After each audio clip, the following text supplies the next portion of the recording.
Did you make of the offensive stalling or whatever word you'd use for it that happened in the second half of this game? What led to that to you? Yeah, I think we over dribbled at times. Our off ball movement wasn't there. We did a lot of standing. It's almost like we gave the ball to Kelsey and just tried to watch her work.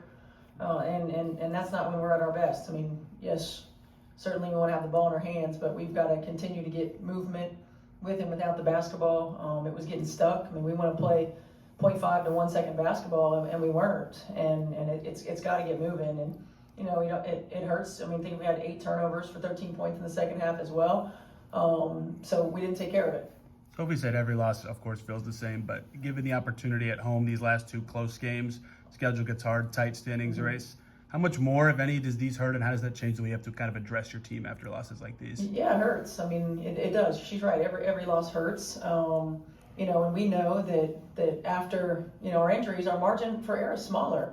And I think it was something like a 22-7 run the end of the second, beginning of the third quarter. And those are hard to recover from when anytime really, but when you're missing pieces. And we've got to make sure that we're sharper at times.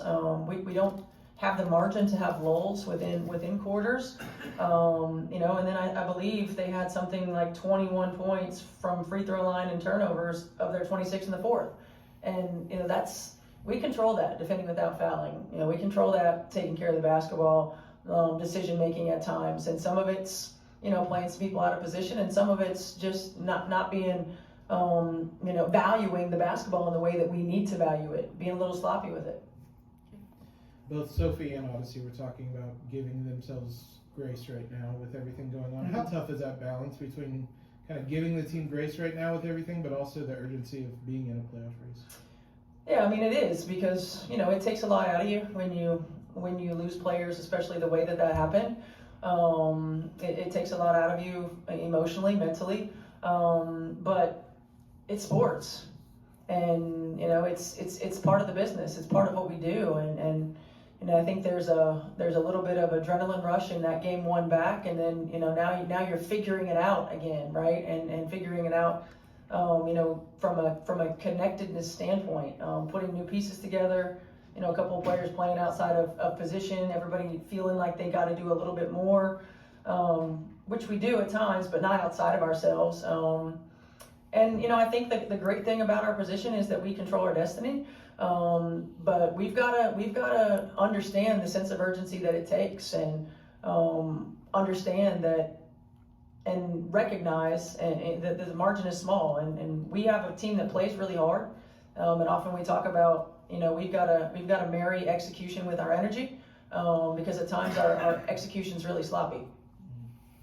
With Chloe Bibby tonight, were there thoughts maybe plugging her in to try and spark the offense a little bit, or what was the decision behind not playing her tonight? Yeah, there were some thoughts. I think that it matched up defensively more than anything with the way that we were going to try to play them, or in some of our switches and things like that. So that was mostly the reason.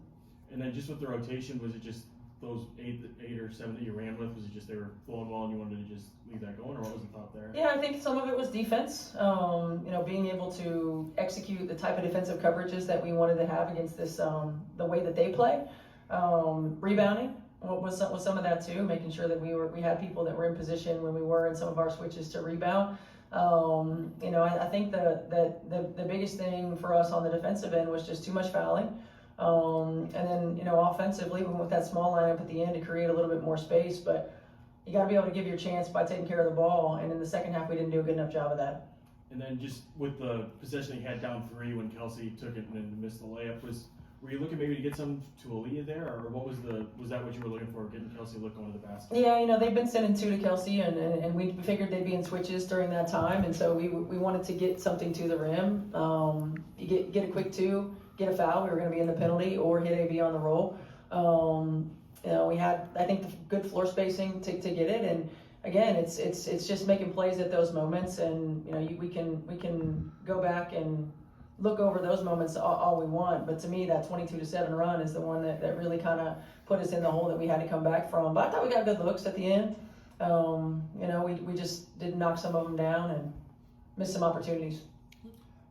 How much more comfortable did Odyssey look tonight, and how much more does she help you than she really looked like she was getting her feet wet the first game and looked like a different person tonight a little bit. Yeah, she did. You know, I think the first game was a lot of nerves. You know, being out there for the first time. You know, she looked really good in practice yesterday, and it carried over today. I mean, she's much more aggressive to the rim, much more assertive, I would say, on both ends of the floor, including communication. And that's what we're going to continue to need from her.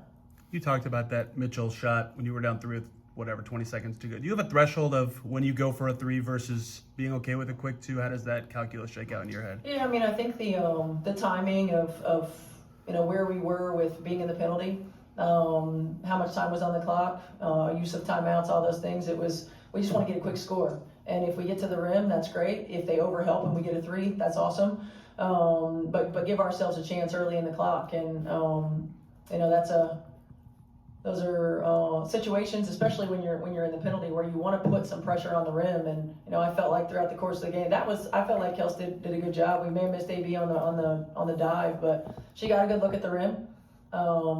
And you know, we probably couldn't have asked for a better look.